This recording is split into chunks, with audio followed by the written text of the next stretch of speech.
एक और नई बहस छिड़ गई है। सम्राट अशोक तो देवताओं के प्रिय थे, और वो देवता कौन है? ब्रह्मा विष्णु महेश ही तो है। गलत।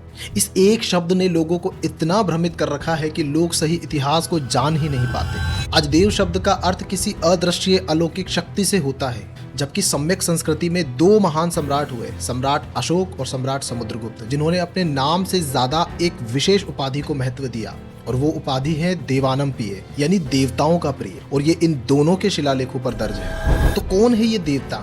अब इस पर दो मत है। पहला कि सम्राट अशोक किसी अलौकिक देवता के प्रिय थे, जबकि बौद्ध धर्म में किसी अलौकिक देवता या इस संसार से परे किसी देवता का कोई स्थान नहीं है। और दूसरा मत है कि ये भगवान बुद्ध के प्रिय थे, इसलिए इन्हें देवानम प्रिय कहा गया। लेकिन ये दोनों ही अतार्किक हैं। कैसे?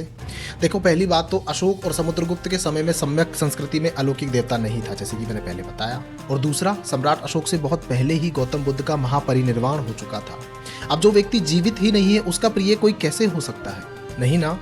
अगर ऐसा होता तो सम्राट अशोक खुद को बुद्ध प्रिय ही लिखते ना, देवताओं का प्रिय क्यों लिखते? फिर कौन थे देवता? ये बुद्ध वंदना देखो, इसमें सत्ता देव मनुष्यानम दो शब्द आए हैं, जिसका अर्थ है देवों और मनुष्य दोनों के शास्ता। अब बुद्ध ने ईश्वर को नहीं माना तो किसी अलौकिक शक्ति के तो वो आचार्य नहीं हो सकते। इससे स्पष्ट है कि देव का अर्थ उनके समय में कुछ विशेष लोगों से था, जिनके बुद्ध गुरु या आचार्य थे। ध्यान से समझना, तथागत बुद्ध के संग में भिक्खु और भिक्खुनियां अपनी साधना से उच्च अवस्था प्राप्त कर अरहत बनते थे। ये अरहत धर्म की देशना देते थे, यानी उपदेश।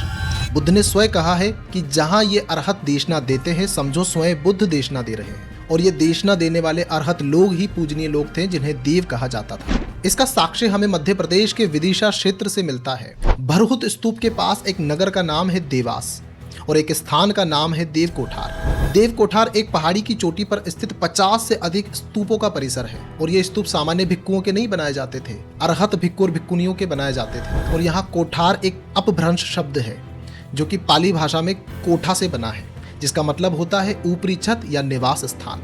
यह स्थान अरहत भिक्खुओं का निवास या साधना स्थान था, इसलिए इसे देव कोठार कहा गया। और देवास तो वर्षावास के बाद जब अरहत यानी कि देव पहाड़ों से निकलकर नीचे गृहस्थों के बीच आते थे, तो उनके निवास स्थान को देव का वास कहा जाता था, यानी देवास।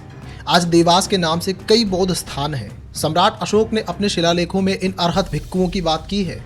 जनता को आदेश दिया है कि उनका सम्मान हो, उन्हें किसी भी तरह का कोई परेशानी ना हो, इसलिए तो वो देवताओं के या अरहत भिक्खुओं के प्रिय कहलाए। यानी समय के साथ कई शब्दों का अर्थ बदल गया, जैसे गुणवाचक शब्द भगवान का अर्थ बदलकर किसी अलौकिक शक्ति से हो गया। तो बताओ लोगों को, सम्राट अशोक को देवान प्रिय क्यों कहा जाता था? शेयर करो वीडियो को।